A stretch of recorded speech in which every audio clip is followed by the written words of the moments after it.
स्वागताध्यक्ष जी, प्रतिनिधि बंधुओं और बहनों,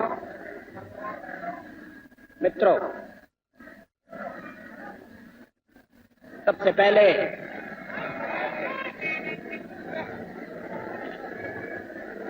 मैं बंबई की जनता को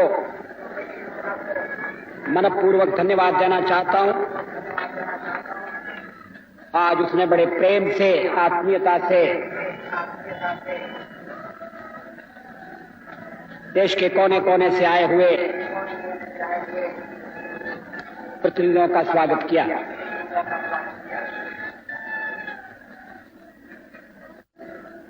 भारतीय जनता पार्टी का प्रथम राष्ट्रीय अधिवेशन है। मुझे निर्विरोध इस अधिवेशन का अध्यक्ष बनाया गया है। इसके लिए भी मैं प्रतिनिधियों का आभारी हूं।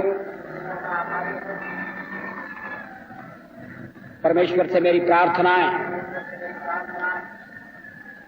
कि मुझे इस जिम्मेदारी को निभाने की शक्ति दे, विवेक दे।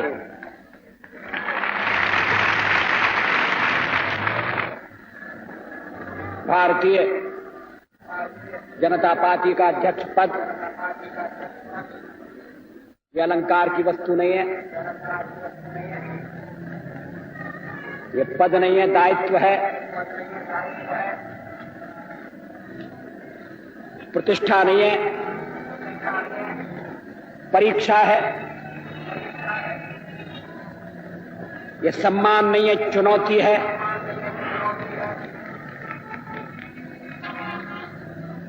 मुझे भरोसा है कि आपके सहयोग से, देश की जनता के समर्थन से मैं इस जिम्मेदारी को ठीक तरह से निभा सकूंगा। जिन परिस्थितियों में भारतीय जनता पार्टी का निर्माण हुआ, मैं उनमें जाना नहीं चाहता। देश की राजनीति को अगर नैतिक मूल्यों पर चलाने का संकल्प किसी ने किया है और जो लोग उस संकल्प को कार्य में परिणत करने की शक्ति रखते हैं, वो भारतीय जनता पार्टी के मंच पर इकट्ठा हो गए।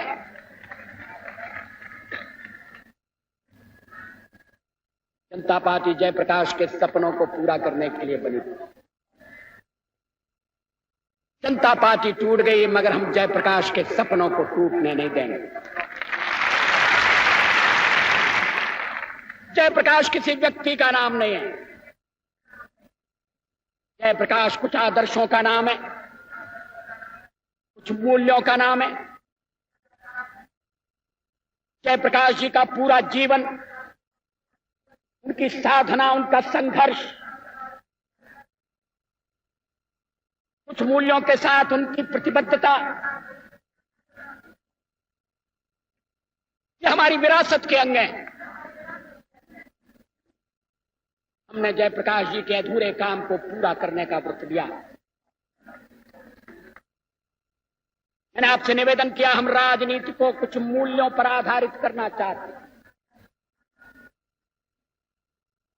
राजनीति केवल कुर्सी का खेल नहीं रहना चाहिए।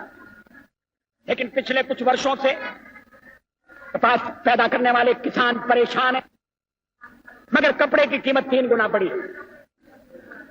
जूट का दाम तो सरकार ने ऐसा तय किया है कि जो जूट की पैदावार की लागत से भी कम है। फिर सरकार दाम तय करती है, मगर खरीदने का इंतजाम नहीं करती।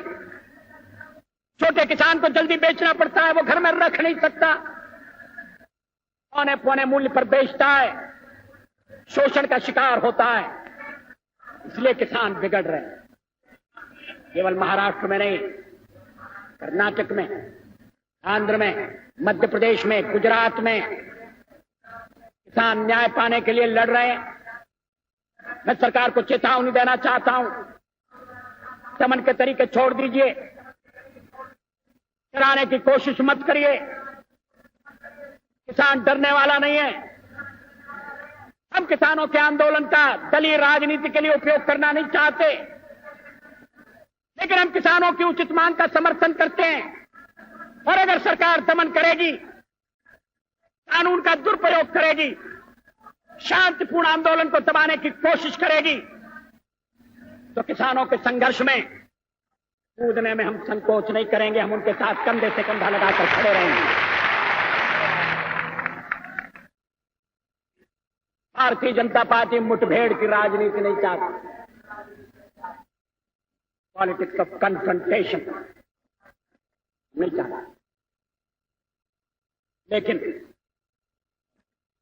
अगर मुठभेड़ हमारे ऊपर थोपी गई तो हम उससे कतराएंगे भी नहीं। जब चुनाव हुए, श्रीमती इंदिरा गांधी को बहुमत मिला, लोकसभा में, विधानसभा में बहुमत मिला, लेकिन अल्पमत के आधार पर मिला। लेकिन हमारी चुनाव की प्रणाली ऐसी है, वोट कम, सीटें ज्यादा। जनता पार्टी को भी इसका फायदा हुआ, लेकिन जनता पार्टी अपनी सीमाएं समझती थी। चुनाव पद्धति के चर्चा के पश्चात अटल जी ने गांधीवादी समाजवाद की चर्चा करते हुए कहा, पूंजीवाद को भी अस्वीकार करता है और मार्क्सवाद को भी अस्वीकार करता है। सचमुच में दोनों जुड़वा भाई हैं। एक भाई समानता को समाप्त करता है, दूसरा स्वतंत्रता को, मगर दोनों केंद्रीकरण को बढ़ावा देते हैं। इस परिस्थिति को हमें बदलना पड़ेगा। कुछ खबरों में, कुछ अखबारों में खबरें आ रही हैं, उनमें कोई सच्चाई नहीं है। भारतीय जनता पार्टी में गांधीवादी समाजवाद को लेकर कोई मतभेद नहीं है, मगर हमारी लोकतंत्रात्मक पार्टी है। हम आंख मूंद कर कोई बात स्वीकार नहीं करते, बहस करते हैं, अपना मत दृढ़ता से प्रकट करते हैं, और जो बहुमत का फैसला होता है उसको स्वीकार करते हैं। हमने गांधीवादी समाजवाद को एक निष्ठा के रूप में स्वीकार किया है, और इसके आधार पर हम भावी भारत का निर्माण करना चाहते हैं। हमने संप्रदाय निरपेक्षता को भी स्वीकार किया है। सवाल यह नहीं कि लोकतंत्र से चलने वाली संसदीय पद्धति चलती रहे या लोकतंत्र से चलने वाली राष्ट्रपति की पद्धति आ जाए।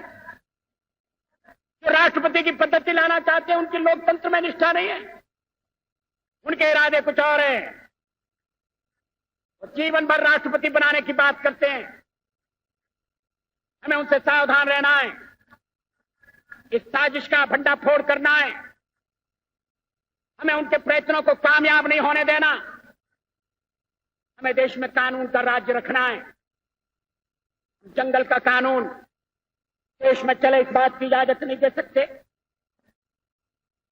जब मैं कहता हूं कि देश तकदीर के तिराहे पर खड़ा है, तो हमारे सामने जो संकट है उसको हम समझ लें। सवाल केवल नए प्रधानमंत्री को लाने का नहीं है, सवाल केवल सरकार को बदलने का भी नहीं है। नारे लगते हैं, अभी प्रधानमंत्री कौन होगा? मैंने सवेरे भी इसका उल्लेख किया था। ऐसे नारे नहीं लगना चाहिए। श्रीमती इंदिरा गांधी दोबारा प्रधानमंत्री हो गई। 12 महीने में जादू उतर गया। एक व्यक्ति का उतरता हुआ जादू इस देश के संकट को नहीं उबार सकता। एक पार्टी का घटता हुआ प्रभाव हमारे बुनियादी प्रश्नों को हल नहीं कर सकता। किसी सरकार का लहूलुहान दबदबा हमें वर्तमान मुसीबतों में से नहीं निकाल सकता। सवाल व्यक्ति का नहीं है, केवल दल का नहीं है, केवल सरकार का भी नहीं है। संकट व्यापक है, संकट गहरा है, संकट व्यवस्था का संकट है। सरकार पिछले 12 महीने में आर्थिक स्थिति को सुधारने में क्यों विफल रही है, इस पर गहराई से सोचा जाना चाहिए।